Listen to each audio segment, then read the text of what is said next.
what are you thinking about this Nvidia along? I have to say I was surprised to hear it when you mentioned it, given how many times I've heard you talk about shorting that thing or buying buying puts. What's changed your mind here? Here's the thinking. It's pretty simple. I think that as we come into the beginning of the year, there's been a reallocation. You've seen a lot of the money flow into small caps, rest of world, the precious metals. I think that the normal flows continue to hold.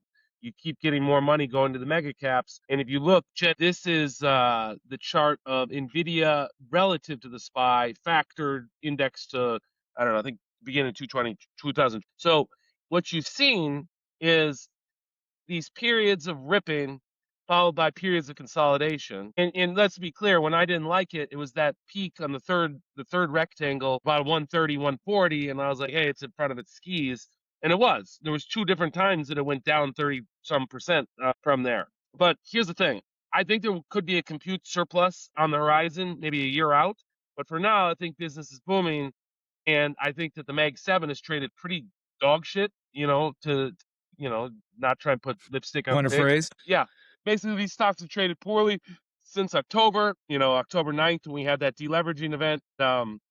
Look, if the market is gonna continue to rally, my guess is that these things will catch up, and we're starting to see it the last 2 days. That the Mag 7's finally caught a little bit of a bid, and so I looked at the 200 March calls are about $7. You could sell the 150 March calls for $2, so you could do a risk reversal for 5. So that's about 8% move. From here, you'll get the earnings at the end of February in there. You could just do the calls themselves, and then you need about 10%. You could just buy the stock with the idea that the flows favor the mega caps. These companies are still kicking ass, and we've had a big I want to call it a narrative shift, flow shift. But this happens at the beginning of the year. Pensions at the end of the year decide, hey, we're going to put a little money into something else, and it doesn't take that much money coming out of the Mag 7 to go into these other areas, and one sliver of the Mag 7 into small caps is a big deal. Any amount of money into miners is a big deal because there's no cap there. So then you see the price action, but like, let's be honest, the cap's not really there. Now my gold, on the other hand, there is some cap there, boys. You remember in the spring of 2024 when I came on, a little tired, and I said, just buy more gold. I think it was about $2,100 at the time. That aged like fine wine. Now that's about 5,000. But like, my thinking is mostly mechanical. 2000, the out year, so FY2, 19 and a half times PE. Market's 19 and a half times PE. I could argue the market's overvalued, or like those estimates are too high. And so if you're getting the company that's really dominating right now for the market multiple, I don't know, like, the market seems very lofty in a lot of places. And if you can go to the top of the market and everyone's kind of forgotten about them in some weird way, it's contrarian. And So Bill you're Paul, saying everybody that's a doesn't 5 year. already own Nvidia? No, I just think that, if they continue to do well and money continues to go into a passive, and they allocate a larger weight continuously to the top of the market, that these guys get a bid. So it's not like I have some great call that, oh, I have an insight of what's happening. I'm very aware of all the circular stuff going on, and so I get it.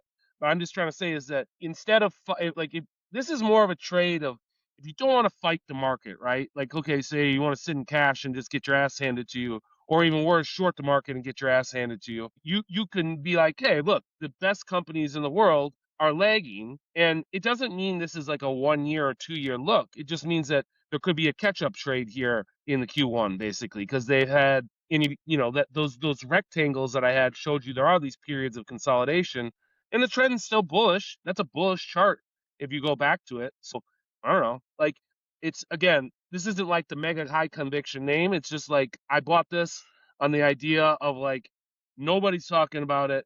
I'm here in Dubai with the next gen AI company. This stuff is accelerating. I do think there's a compute surplus potential in a year. I do think the memory bottleneck constraint is a real thing, which we could talk about. I don't know. Just this feels like, I mean, you could probably say the same thing for the Mag 7 themselves, to be honest, right? But I was looking at Nvidia, and I also thought it'd be a little entertaining because I've been pretty much a negative guy on Nvidia.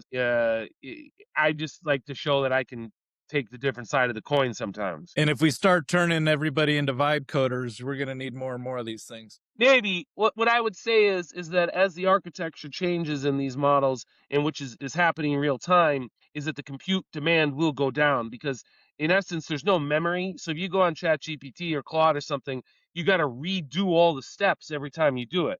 Well, the next base models are going to be context-based models because when you think about it, you as a human have internalized processes. So you don't start at process one, step one every time you do it. You're like skip ahead, and Right. everybody who's on Wall Street Beats, we get to skip a lot of steps in analyzing stocks because you know why? We've done it for a long time. We've developed that memory muscle or training, to use the LLM version of the model.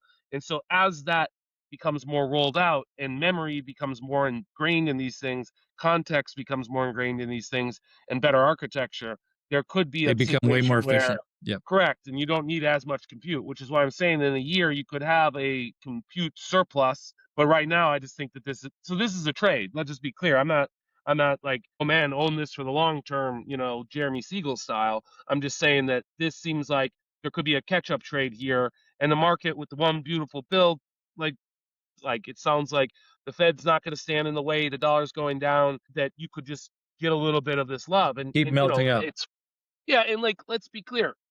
I'm a contrarian by nature.